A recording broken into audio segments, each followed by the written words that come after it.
Dating. I can tell you that dating has changed from when I was in high school. I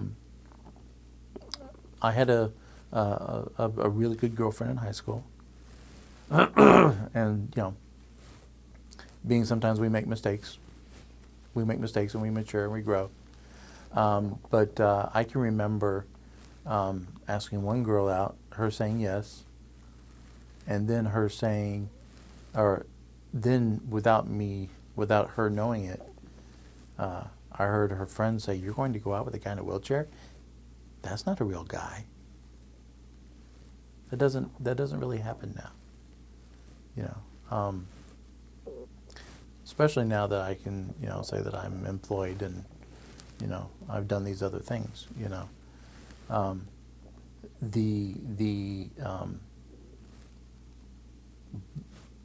The barrier now, for me anyway, is the same barrier I think other people have. Time. That's the big thing. But I can remember, the stigma. I was very proud to have the girlfriend that I had in high school because guess what? I was the first guy in high school who was in a wheelchair who had a girlfriend who wasn't in a wheelchair. That was a huge status thing. To break that glass ceiling, that wall, Now it's not really that big of a deal, which is awesome. Wish it would have happened a little bit sooner. But I can remember, and this doesn't happen anymore. I'd say probably 10, 15 years ago, I was out with a lady, and our server made the mistake of asking her what I wanted to eat. Yeah, that did not end well for the server. And as people with disabilities get out more into society where we should be with everybody else, you don't have the faux pas, I guess, of someone as they go to seat you say, "Here you go." Well, how do you know I want you to move that chair? How do you know that I want you to move the chair? Maybe I want to transfer. And that's an educational process.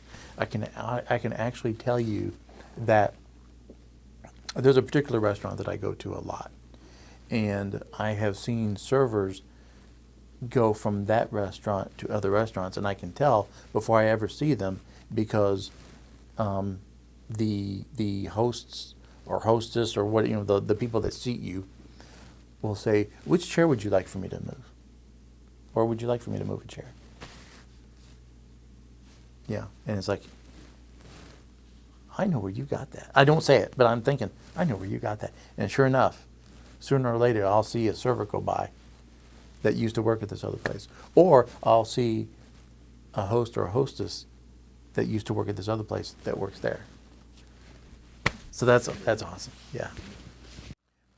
There are still barriers, and again, if there is a common theme in what I say, when we talk about barriers, you're going to hear me say that the barrier is communication, people being afraid to talk. I think the younger folks today, I was going to say young folks, but that makes me sound too old.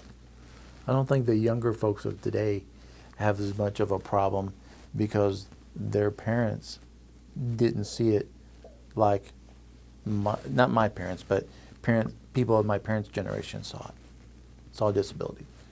So it's getting better. It's still there though. Funny story. I picked up a young lady from home, and we had spoken, and myself, her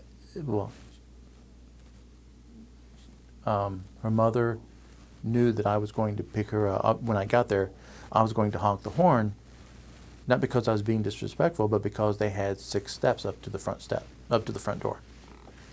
Well, I honked the horn, nobody comes. I honk the horn, nobody comes. I go to honk the horn again, and all of a sudden this door flies open, and her dad comes out. I had never met her dad. "You listen to me. You will not be honking for my daughter. Blah, blah, blah, blah, blah, blah. And I just, I'm sorry, sir. And he says, you'll come up to my daughter. Well, me being the evil person that I am, didn't bother to mention that I was in a chair. I said, yes, sir. I got in my chair, and at the time I had a full-size van that had, the slow door and the slow lift and all this. He turned white. He went back up into the house. She came out, and her mom came out. And she says, I am so sorry that I forgot to mention that to my husband. I'm like, not a big deal. That's a good story. And we hit it off after that. Yeah, we hit it all off after that. That's great. We sat in the garage and ate ribs and drank Coke and joked.